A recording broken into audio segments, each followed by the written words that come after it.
estamos no mês da consciência negra e no programa de hoje nós vamos falar sobre as ações de promoção da igualdade racial realizadas pelo governo do presidente Lula com o secretário de Gestão do Sistema Nacional de Promoção de Igualdade Racial, Cledson Júnior.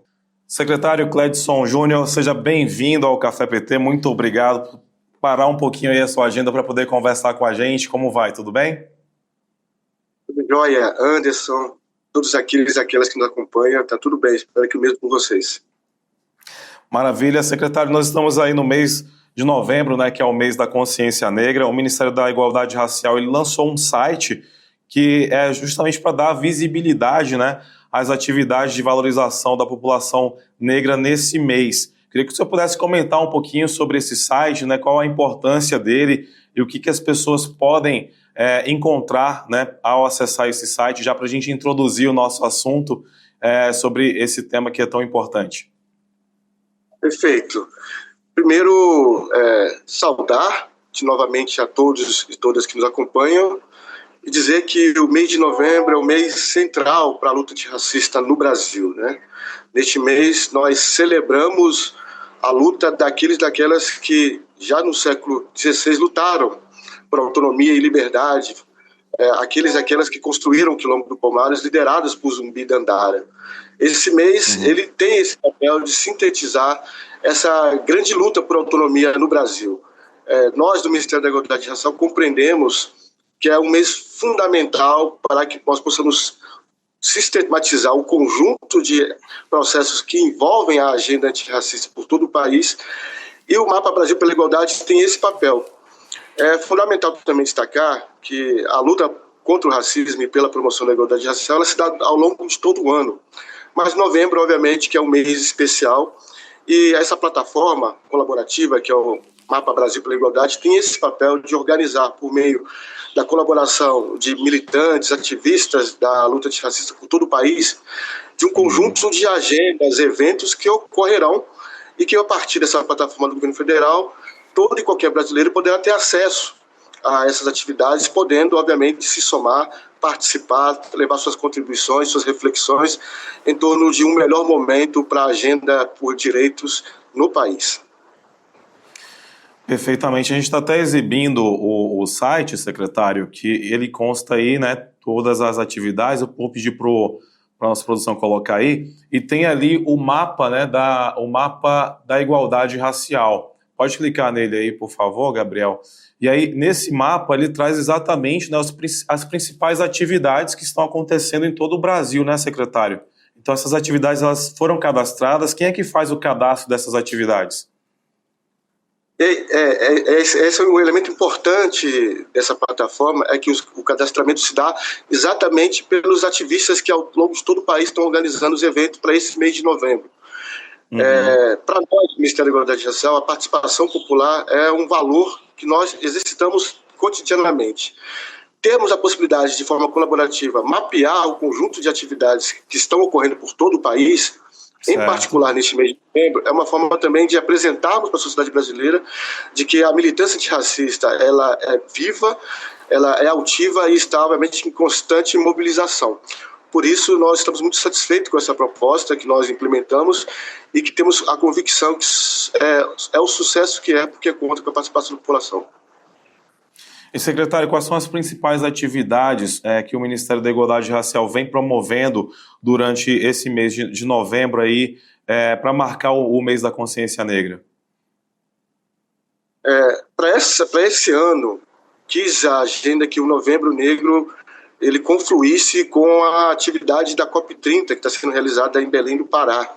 Por isso, grande parte dos nossos esforços estão destinados a levar a agenda de melhores e maiores direitos, principalmente no que diz respeito à mitigação da emergência climática e o fortalecimento da pauta antirracista no que diz respeito à relação com o meio ambiente, com a valorização do território e também com um destaque importante para o debate sobre adaptação climática antirracistas nas periferias brasileiras. É importante destacar também que temos um conjunto de lançamentos que serão apresentados ao longo desse mês de novembro, que diz respeito a editais, programas novos, que visam, obviamente, promover um maior momento e maiores e melhores direitos para a população negra e outros grupos historicamente marginalizados no nosso país. Secretário, tem também uma campanha permanente, né, chamada Brasil pela Igualdade Racial. Quais as ações assim que são promovidas por essa campanha também? Essa campanha visa organizar, entre outras coisas, todas as ações do governo federal no sentido de localizar a importância de comprometê-las com a política de promoção da igualdade racial. Isso envolve, obviamente, também um diálogo necessário com a sociedade civil organizada e aí o nosso Conselho Nacional de Promoção da Igualdade Racial. Esse órgão consultivo de controle social tem um papel importante também de nos trazer o conjunto das demandas da população organizada em torno da agenda, mas também transmitir o trabalho sendo desenvolvido pelo governo federal e os seus órgãos ao longo de todo o país. Para nós é fundamental que a agenda racista ela esteja colocada na ordem do dia da agenda de direitos no Brasil e por isso a mobilização é constante.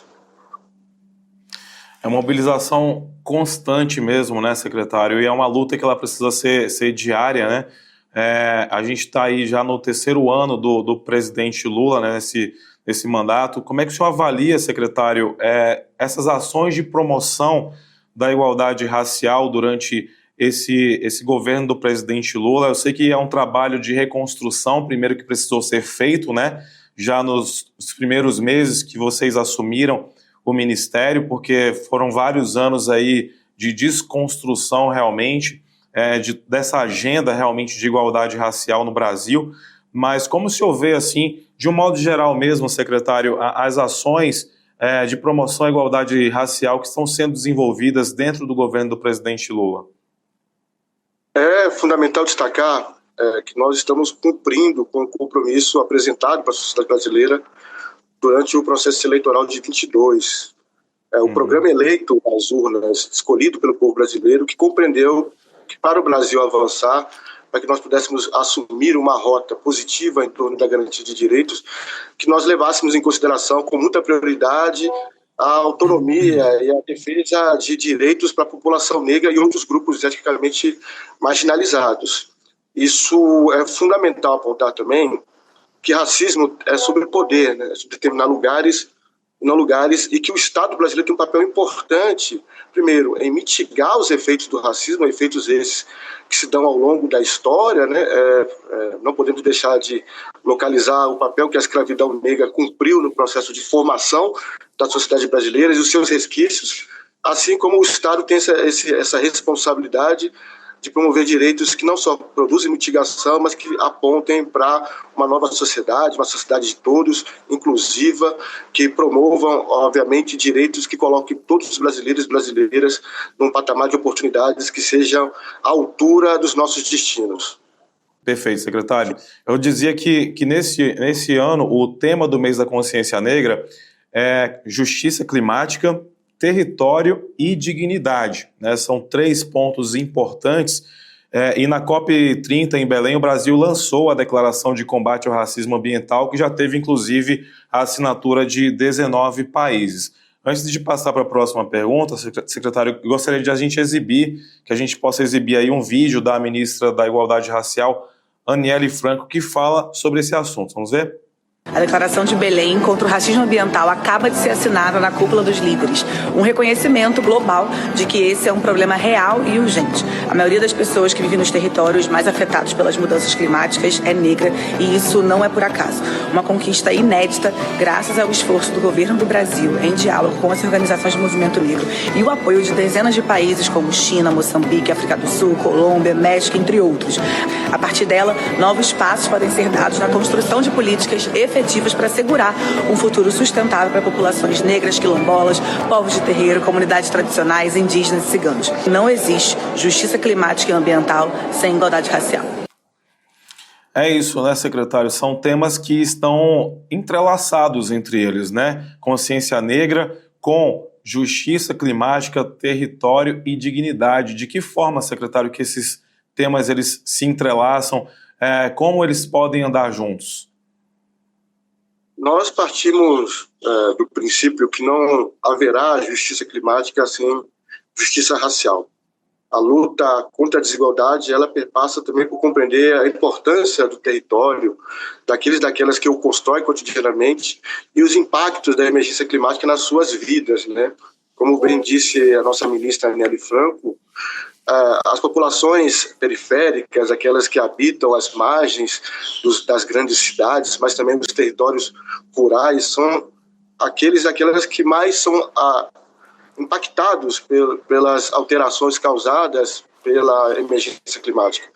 É fundamental que possamos, no debate que vem sendo travado ao longo de todo o mundo e que se culmina, obviamente, nas discussões das COPs, localizar essa população, essa comunidade. O Brasil tem liderado essa discussão com alguns outros países parceiros, a exemplo da própria Colômbia.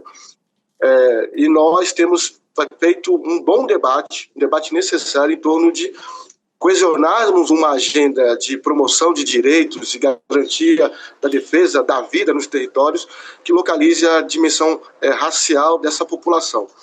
Nós estamos, nesse momento, trabalhando junto aos negociadores do Estado brasileiro, assim também com os negociadores regionais, para incluir no texto final desta COP as dimensões étnicas e territoriais no que diz respeito à sua centralidade na constituição de um novo momento que visa, obviamente, reduzir o aquecimento global, os índices e metas que dizem respeito a conter, a frear o avanço desse aquecimento. A ministra Nelly Franco, que nos lidera nesse processo, ela foi muito taxativa e muito feliz ao dizer que só vamos avançar em justiça climática se a luta antirracismo tiver um lugar, um assento prioritário nessa mesa. Sem dúvida, secretário. Eu queria só dar um serviço para as pessoas que estão assistindo para o Café PT, que o endereço do site do Ministério da Igualdade Racial é gov.br/igualdade racial, e lá tem todas essas informações, né, toda a programação, inclusive, para esse mês. O mapa lá da igualdade racial também está disponível num link direto lá no site do MIR, que é o Ministério da Igualdade Racial. Só abrindo esse parêntese aqui, tá, secretário, para as pessoas saberem, né, onde encontrar aquilo que a gente está falando, né? É importante a gente poder dar esse serviço também. E, secretário, o senhor também é secretário de gestão do SINAPIR, né, que é o Sistema Nacional de Promoção de Igualdade Racial. Queria que o senhor pudesse trazer para a gente quais os principais números que a gente pode destacar de municípios e estados do Brasil que estão trabalhando para promover políticas de igualdade racial e aderindo também ao SINAPIR. Nós gostamos de brincar aqui em Brasília, respeitando, obviamente, as devidas proporções, que o SINAPIR, o Sistema Nacional de Promoção da Igualdade Racial, é o SUS da política pública de igualdade racial. E que, por isso, nós precisamos cada vez mais envolver a população brasileira, assim também como valorizar e fortalecer o Pacto Federativo, ou seja, esse diálogo tão necessário com os gestores e gestoras públicas dos estados e municípios. É importante também apontar que o SINAPIR, diferente do SUS ou do SUAS, ele é um sistema de adesão voluntária, ou seja, grande parte dos nossos desafios é esse trabalho de convencimento desses gestores da importância dessa adesão. Quero destacar que nós temos alguns números que nos orgulham, que é o fato de que todos os 26 estados da federação, mais o Distrito Federal, já são aderidos ao SINAPIR, assim como nós temos, por exemplo, 295 municípios aderidos desde o início desse processo de diálogo, de fortalecimento do pacto, ao sistema. Desses 295, 23 são capitais. E nós tivemos a felicidade, também num processo de aperfeiçoamento, de incluirmos a possibilidade de adesão ao sistema por meio de consórcios. Neste mês de setembro, durante a realização da 5ª Conferência Nacional de Promoção da Igualdade Racial, nós tivemos aderido o primeiro consórcio de municípios ao sistema, um consórcio da região do Mato Grosso do Sul, que contemplou 14 municípios. Legal. A política de adesão de consórcios é fundamental porque ela permite que municípios menores se organizem, se mobilizem e juntamente façam adesão ao sistema. Só recapitulando, são 293 municípios, é isso, secretário, que já fizeram? 295 até o dia de hoje. Perfeito. E 23 capitais, ou seja, a maioria das capitais já aderiram, né, ao SINAPIR. Correto. E como é que os prefeitos, os gestores municipais, secretários, podem fazer a adesão ao Sinapir? Por força de lei, decreto presidencial, nós trabalhamos com alguns condicionantes.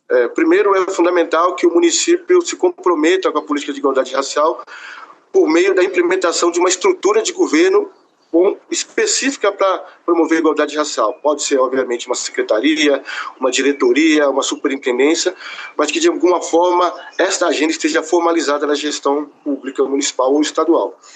Segundo, é fundamental, e é uma condição de princípio para todos nós, que também seja implementado o Conselho Municipal ou Estadual de Promoção da Igualdade Racial, desta forma garantindo o controle social e a participação da população organizada em torno da agenda, né? Esses dois critérios permitem que esse município ou esse ente federativo possa aderir ao sistema, que no segundo momento se dá por meio do diálogo conosco, da Secretaria de Gestão do Sinapir, e que levará, no fim e ao cabo, a assinatura por meio da nossa ministra e do prefeito ou prefeita do município. A gente tem aí 23 capitais que demonstram que a maioria dos municípios das capitais aderiu realmente ao Sinapir, e isso também demonstra a importância, o reconhecimento, secretário, de que é um sistema que realmente ele funciona realmente, né? O Brasil é um país de maioria negra, e é uma maioria politizada, consciente da sua realidade, e que tem cada vez mais demandando direitos, se organizando para isso, né? Promovendo mobilizações em torno de um Estado que esteja à altura dos seus maiores e melhores sonhos. Desta forma, é fundamental que a gestão pública reflita esse momento político da nossa sociedade.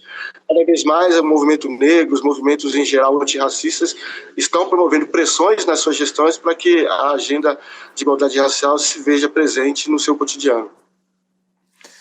Tem um outro dado aqui, secretário, que o IBGE faz uma pesquisa, na verdade, e que trouxe um recorte inédito sobre igualdade racial, e também há um censo, o censo Sinapir, para vocês acompanharem justamente a implantação das políticas públicas, de igualdade racial no Brasil. Queria que o senhor falasse um pouco qual a sua avaliação, desses dados. Eu vi aqui que um quarto dos municípios tem estruturas de promoção de igualdade racial. É um número que ainda é baixo, secretário? Exato, 25% ainda está aquém das nossas possibilidades, e estamos trabalhando de forma muito diligente para aumentar esses dados, esses índices.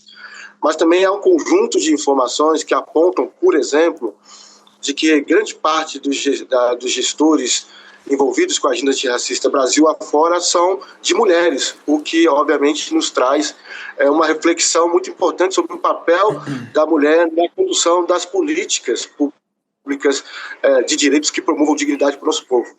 Outro dado importante também é o papel de liderança da região Nordeste na criação de órgãos de política de promoção da igualdade racial, o que nos faz também chamar a atenção para a importância da região, que historicamente é invisibilizada, colocada à margem no processo de promoção de maiores e melhores direitos na nossa sociedade. Ou seja, é um conjunto de mitos que vão sendo derrubados e que nós achamos que é fundamental quando eles estão atrelados à agenda de igualdade racial, e que, por óbvio, nós, do governo federal, estamos comprometidos com a ampliação, seja nos números de aderidos, nos dados referentes ao acesso dessa população às políticas públicas, mas também no processo onde teremos a condição de dizer que nós universalizamos o Sinapir. Maravilha, secretário. Já estamos finalizando aqui o nosso bate-papo, mas eu sempre gosto de pedir para os nossos entrevistados falarem diretamente, para as pessoas que estão nos assistindo agora. O senhor que é secretário de Gestão do Sistema Nacional de Promoção de Igualdade Racial do Ministério da Igualdade Racial. Minha voz não está muito boa hoje, que estou tentando fazer um esforço para conseguir falar. Mas, secretário, por gentileza, queria só deixar o espaço aberto para o senhor também poder dar um recado, falar como que as pessoas podem conseguir acessar o trabalho que vocês desenvolvem, deixando o recado também para as pessoas aí que estão nos assistindo nesse mês da consciência negra. Então, por favor, secretário, fique à vontade aí para o senhor falar diretamente com os nossos espectadores, as pessoas que estão assistindo ao Café PT. Obrigado, Anderson. Eu queria dizer a todos aqueles e aquelas que nos acompanham, em especial a militância do Partido dos Trabalhadores, que só a luta muda a vida e que o Partido dos Trabalhadores, não somente, mas o conjunto dos partidos políticos que tem ali o compromisso de organizar a agenda de melhores e maiores direitos, de promoção da dignidade para o povo brasileiro, instrumentos esses que reivindicam a luta de poder da classe trabalhadora, é que o Brasil, a história do Brasil, ela diz muito sobre como nós devemos nos organizar nesse novo período, né? Nesse período atual, nessa quadra atual da história. A formação política, a conscientização acerca das nossas realidades, as táticas estratégicas que envolvam a construção de uma sociedade do bem-estar social, uma sociedade que promova a dignidade, a autonomia e seja compromissada com a liberdade, ou seja, uma sociedade socialista. Ela é fruto da nossa capacidade de nos vermos no outro, de construirmos condições políticas e subjetivas de produzir luta cada vez comprometida com a melhoria de vida da nossa gente, né? É fundamental estarmos diligentes em torno dessa mesma luta, desse mesmo processo de organização. O governo do presidente Lula representa esse momento histórico, a retomada e a reconstrução de um Brasil de todos, um Brasil da dignidade. Estamos convencidos que nós teremos cada vez mais sucesso se estivermos juntos, lado a lado, todos e todas, em prol de um Brasil melhor. Maravilha, secretário. Quero parabenizá-lo pelo seu trabalho, né, à frente aí da Secretaria de Gestão do Sistema Nacional de Promoção de Igualdade Racial. Parabenizá-lo pelo excelente trabalho que o senhor vem desenvolvendo e agradecer mais uma vez pela sua participação aqui com a gente no Café PT. Espero poder conversar com o senhor em outras ocasiões também, com a minha voz um pouco melhor, viu? Muito obrigado mais uma vez. Eu que agradeço, André. Um forte abraço a todos e todas e seguimos. A luta continua. É isso aí.